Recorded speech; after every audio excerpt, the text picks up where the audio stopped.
Praise the Lord. கர்த்தருடைய பரிசுத்த நாமத்துக்கு மகிமையுண்டாவதாக. இந்த காலை வேளையிலே உங்களுக்காக நாம் பாடுகளை குறித்து ஒரு வசனத்தை தியானிப்போம். அது ஏசாயா 53ஆம் அதிகாரம் 2ஆம் வசனம். கவனிங்க, விரும்பத்தக்க ரூபம் அவருக்கு இல்லை. வேதம் சொல்லுகிறது, அவருக்கு அழகும் இல்லை, சௌந்தரியம் இல்லை. அவரை பார்க்கும்போது நாம் அவரை விரும்பத்தக்க ரூபம் அவருக்கு இல்லாதிருந்தது. கவனிங்க, இயேசு கிறிஸ்து அழகில் சிறந்தவர் என்று வேதாகம் சொல்கிறது. நீதிமொழிகள் 8ஆம் அதிகாரத்தை வாசித்து பார்த்தால், அவர் ஆதியிலே பிதாவோடு இருந்தார், செல்ல பிள்ளையாய் விளையாடி கொண்டிருந்தார் என்று எழுதப்பட்டிருக்கிறது.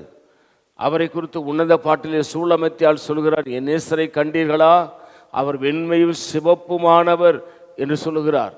அவ்வளவு அழகு சௌந்தரியம் உள்ள தேவன் உங்களுக்காக எனக்காக சிலுவையிலே அந்த கோலமானார்.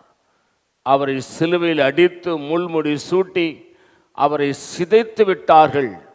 அவருடைய அழகெல்லாம் போய்விட்டது.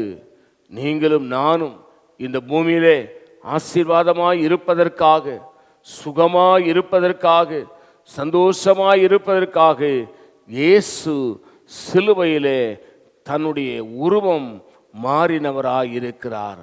அவருடைய அழகெல்லாம் போய்விட்டது, அவருடைய அழகெல்லாம் வீணாய் போய்விட்டது. வேதம் சொல்கிறது, விரும்பத்தக்க ரூபம் அவருக்கு இல்லை அப்படின்னு கேட்டா, இயேசுவை எப்படி பிதாவின் மடியிலே வலது பார்சத்தில் இயேசு இருந்தாரோ அந்த அழகும் அந்த சௌந்தரியமும் அந்த ரூபமும் அவருக்கு இல்லாமல் இருந்தது.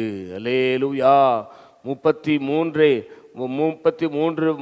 ஆண்டுகள் இந்த உலகத்தில் வாழ்ந்தபோது இருந்த அந்த சௌந்தரியமான அந்த உருவத்தை ஒரு வினாடியிலே யூதர்கள் சிதைத்து விட்டார்கள். இந்த காலவெளியிலே உங்களுக்காக எனக்காக இயேசு சிலுவையிலே 2000 ஆண்டுகளுக்கு முன்பாக சிதைக்கப்பட்டு விட்டார். நீங்களும் நானும் ஆசீர்வாதமாய் இருப்பதற்காக கண்களை மூடி ஜெபம் பண்ணுவோம். பரிசுத்த பிதாவே, நீர் எங்களோடு என்னோடு நீர் பேசின நல்ல வார்த்தைகளுக்காக ஸ்தோத்திரம்.